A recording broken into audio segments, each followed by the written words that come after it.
Have you ever looked into the mirror and wondered, who am I really? Not your name, what your profession, what your memories, but the one who sees, who thinks, who feels. Have you ever questioned whether the self you cling to is real, or just a story constructed over time? What if everything you thought you were was just a passing dream? Welcome back to our channel.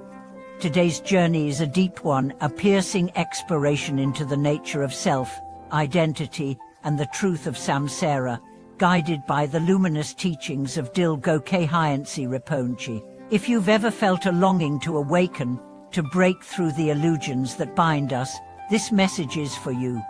Let us begin by addressing the core illusion most of us live with, the belief in a solid, permanent self. From birth, we are conditioned to believe that I refers to something fixed, a center that owns thoughts, experiences, emotions. But if you sit quietly and truly look inward, can you find that height? You may find thoughts, you may find sensations, but can you find the thinker? The one who owns those thoughts? Dilgo Khyentse Rinpoche, one of the great Dzogchen masters of the 20th century, taught that this I we hold so tightly is merely a mental fabrication, a phantom born from ignorance. He said, everything is but a reflection of the mind. If you understand the mind, you understand all phenomena. This insight is not theoretical, it's experiential. When you begin to observe your mind, really observe, you start to see the self unravel. One moment you feel joy, the next, sadness, then anxiety, then peace. Which of these is truly pure? Are you your emotions, your memories, your opinions? If any of them change, does the self change too? Let's dive into the heart of the matter, samsara. Samsara is not merely a cycle of birth and death. It's the continuous spinning of delusion, the compulsive clinging to a self and the world as inherently real. It's every time you say, "This is mine, this is me, this is how it should be." It's the endless chasing of pleasure, the endless fleeing from pain. It's the prison of misunderstanding. Khyentse Rinpoche was clear: liberation is not somewhere far away. It is the realization that samsara is empty, that the self you're defending, the world you're fighting, the desires you're chasing, all are illusions, like dreams at dawn. To illustrate this, let's revisit a story told by one of his closest students. Once, a young practitioner came to him and asked, "Rinpoche, I'm overwhelmed. I try to meditate, but thoughts keep coming. I try to find my true nature, but I get lost in my emotions." Rinpoche simply smiled and said, "Let the thoughts come. Just don't invite them to tea." The student was confused. Rinpoche continued, "Thoughts are like passing clouds. You are the sky. If you don't grasp them, they have no power. They rise and they dissolve." This teaching encapsulates the entire path. We suffer not because of thoughts or emotions, but because we identify with them. We say, "I am angry," instead of "anger is arising." We say, "I failed," instead of "the result occurred." This subtle shift in perception is the key to freedom. In Dzogchen practice, the focus is not on suppressing thoughts, but recognizing their nature.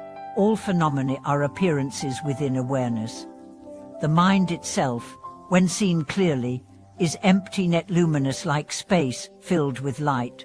And in that space, there is no suffering, no clinging, no self to defend. But how do we touch this experience? How do we move from understanding to realization? Khyentse Rinpoche taught that the gateway is stillness, not forced silence, but natural ease. Sit down, let the body settle, let the breath flow. Don't try to stop the mind. Just observe. Don't follow the stories. Don't push them away. Just rest in the knowing. Over time, the observer becomes clearer than the observed. The mirror becomes more real than the reflection. He also emphasized devotion, not in a dogmatic sense, but as the softening of the ego. When you open your heart to the lineage, to the teacher, to the awakened nature within, something shifts, your pride dissolves, your defenses melt, and what's left is receptivity. Grace flows not because you earn it, but because you finally stop resisting. Let me share another powerful anecdote. A student once asked Rinpoche, "How do I know if I'm progressing?" He replied, "If your sense of self-importance is shrinking, you are progressing. If your compassion is expanding, you are progressing. If you're less reactive, more forgiving, less caught by praise or blame, that is progress." True realization doesn't make you superior. It makes you simple, clear, quiet. You smile more, you cling less, you forgive faster, you serve without needing credit. That's what awakening looks like. And here's the beauty, this is not reserved for monks or mystics. Every one of us has Buddha nature. Every one of us can awaken, not by becoming something else, but by seeing clearly what we already are. The delusion is the belief in separation. The truth is non-duality. So what is the practical path? Start with observation. Throughout your day, notice where the bite arises. I want this, I hate that, they warned me. Pause, breathe. Ask, who is the one speaking? Trace it back, you'll find no one. Just a thought, rising and fading. Next, embrace impermanence. Everything you experience, good or bad, is fleeting. Don't grasp. Don't resist. Ride the wave. Let the moment be what it is. The less you hold, the more you see. Finally, cultivate compassion. Not just for others, but for yourself. You've lived lifetimes believing in a self that doesn't exist. That's a heavy burden. Be gentle as you unravel it. Every time you fall into illusion, smile. You're one step closer to waking up. Let us remember this, Samsara is not a place, it's a misperception. And nirvana is not elsewhere, it's a corrected view. When you see clearly, the world remains but your bondage disappears. Khyentse Rinpoche once said, "The purpose of the spiritual path is not to become someone else, but to dissolve the illusion of being someone." That dissolution is terrifying to the ego, but liberating to the soul. So the next time you look in the mirror, don't just see the face, look behind the eyes. Who is seeing? Keep looking, keep questioning, keep resting.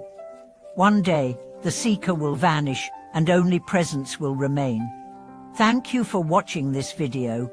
If this teaching resonated with your heart, if it stirred questions or softened your certainties, let us know in the comments. Like, subscribe, and share this with a friend who's ready to look beyond the mirror.